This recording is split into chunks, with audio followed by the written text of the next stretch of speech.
ہماری آنکھوں کا بھی روزہ ہونا چاہیے. آنکھوں کا روزہ کیسے ہوگا؟ ظاہری سی بات ہے کہ آنکھوں سے ہم کوئی بھی ایسی چیز نہ دیکھیں جو گناہ والی ہے یا گناہ کی طرف مائل کرنے والی ہے. اور میرے خیال سے اتنی سمجھ اور عقل ہم سب میں موجود ہے اس وقت کہ ہم جانتے ہیں کہ کون سی چیزیں اسلامکلی لیے خاص طور پر درست نہیں ہیں، کون سی چیزیں جو ہیں وہ گناہ کے زمرے میں آتی ہیں اور کون سی چیزیں ہمیں گناہ کی طرف مائل کرنے والی ہیں. تو اس لیے جب ہم روزے کی حالت میں ہوں تب تو خاص طور پہ روزے کے رمضان کے علاوہ بھی ہمیں کوشش کرنی چاہیے کہ ہم نہ دیکھیں ایسی کوئی چیز. کیونکہ ایک زمانے تک جب تک ٹیلی ویژن تھا پھر بھی ایک حد تھی ہمارے پاس کہ ہم بیٹھیں گے ٹیلی ویژن آن کریں گے پھر کوئی ایسی چیز سامنے آئے گی.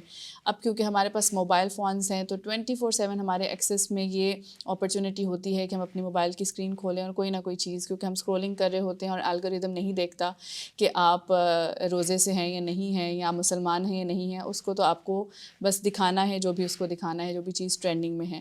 تو اس سے جب آپ اسکرولنگ کر رہے ہیں بیٹھ کر تو وہ اس میں کچھ بھی آپ کے سامنے آ سکتا ہے.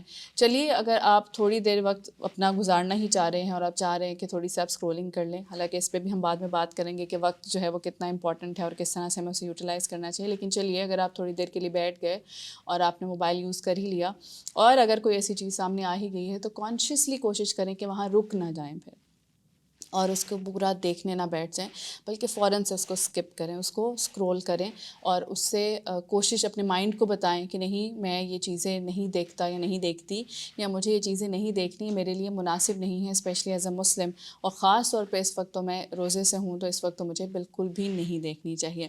اسی طرح سے ہمارے کانوں کا بھی روزہ ہونا چاہیے، نہ کوئی ہم غلط بات سنیں. جس طرح ہم نے غیبت کی بات کی زبان کے اس میں کیٹیگری میں، تو کانوں سے بھی ہم غیبت کسی کی سنیں بھی نہ، کسی کی برائی نہ سنیں. اگر کوئی کچھ کہنے بھی لگا ہے تو اسے وہیں پر روک دیں، اس کو سمجھائیں. ظاہر سی بات ہے اس میں ایک الگ ڈیٹیل ہے کہ ہم کسی کو جو روکتے ہیں یا کبھی کسی کو منع کرتے ہیں تو اس میں ہمیں کس طرح کا رویہ اپنانا چاہیے. بہت سخت نہیں ہونا چاہیے کہ اگلا انسان جو ہے وہ مائنڈ کر جائے اور آپ کی بات کو سمجھنے کی بجائے وہ اور زیادہ ایگریسو ہو یا اس کو وہ بات سمجھنا ہے. تو کوشش کریں کہ نرم لہجے میں اچھے طریقے سے ایسے طریقے سے اس کو سمجھائیں کہ میں کسی کی گوسپ نہیں سنتا ہوں اور اس کی ریزن یہ ہے. آپ اس کو حدیث بتا سکتے ہیں، آپ اس کو جو ہے وہ ریفرنسز دے سکتے ہیں، ہوپ فلی ان کی بھی اصلاح ہو جائے گی. تو اسی طرح سے کانوں سے بھی کوشش کریں کہ جو بھی چیزیں گناہ کے زمرے میں آتی ہیں ان کو اوائڈ کریں، ان کو نہ سنیں. اور اس سب سے بڑھ کر آپ کے دل کا روزہ، دل کا بھی روزہ ہوتا ہے. دل کا روزہ کیسے ہو سکتا ہے؟ دل کا روزہ ایسے ہو سکتا ہے کہ ہم لوگوں کے بارے میں اپنے دل میں نفرت، کینہ، بغض نہ رکھیں. اگر کسی کے بارے میں آپ کے دل میں کوئی بھی نفرت ہے، کوئی بغض ہے، کوئی کینہ ہے تو کوشش کریں اس کو نکالیں اپنے دل سے. مشکل ہے، آسان نہیں ہے، اور somehow as a human it's normal as well. تو ہمیں یہ بھی نہیں سوچنا ہے کہ ہائے میرے دل میں اگر کسی کے لیے بغض ہے یا اگر جیلسی ہے یا نفرت ہے کسی کے لیے تو پتہ نہیں میں کس قدر گناہ گار انسان ہوں کہ میرے دل میں ایسا کیوں ہے. یہ نارمل ہے آپ کے دل میں یہ تمام چیزیں آ جانا، لیکن ہمارا کرنے کا کام کیا ہے کہ ہم ان کو اپنے دل سے نکالیں، اپنے دل کو اس سے پاک کریں، بلکہ ایسا نہ ہو کہ اس کو اپنے دل میں رکھ کر بیٹھے ہی رہیں.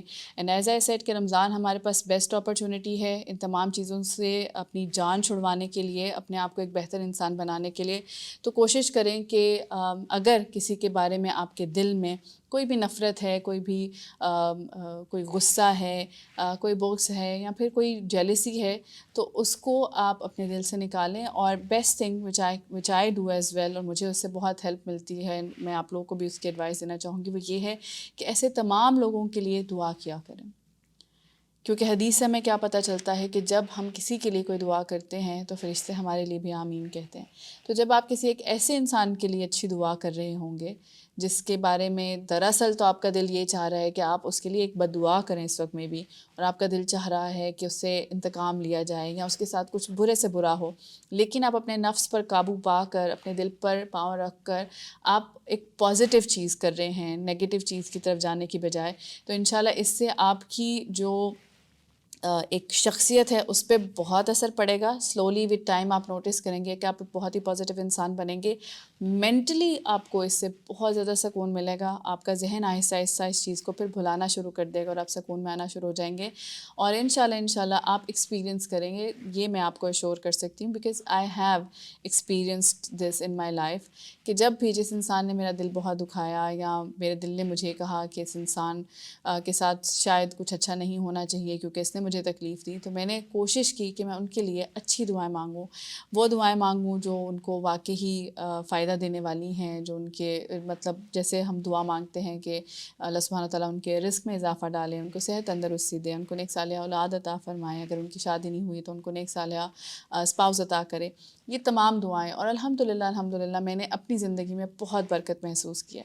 تو امید ہے کہ اللہ تعالیٰ ہمیں اس رمضان میں موقع عطا فرمائیں کہ ہم اس سے بہترین فائدہ اٹھائیں، ہر لحاظ سے، عبادات کے لحاظ سے بھی اور دنیاوی لحاظ سے بھی. ہماری وہ تمام عادات جو ہم ویسے شاید نہیں چھوڑ پا رہے، انشاءاللہ رمضان میں ہم کانشیسلی ایفرٹ کر کے جب ان کو چھوڑیں تو امید ہے کہ وہ ہمارے اندر پھر وہ تمام اچھی عادات آ جائیں اور وہ بری عادات ہم سے چھوٹ جائیں. کوشش کریں کہ جو نبی صلی اللہ علیہ وسلم نے ہمیں باتیں بتائیں ہم ان میں سے نہ بنیں. جس طرح سے نبی صلی اللہ علیہ وسلم نے کہا کہ ہلاکت ہے ان لوگوں کے لیے جو رمضان کو پائیں اور اپنی مغفرت نہ کروا پائیں، تو کوشش کریں کہ ہم اس کیٹیگری میں نہ جائیں بلکہ ہم ان لوگوں میں سے بنیں جو واقعی اپنی مغفرت کو اس پاک مہینے میں، اس بابرکت مہینے میں پا لیتے ہیں.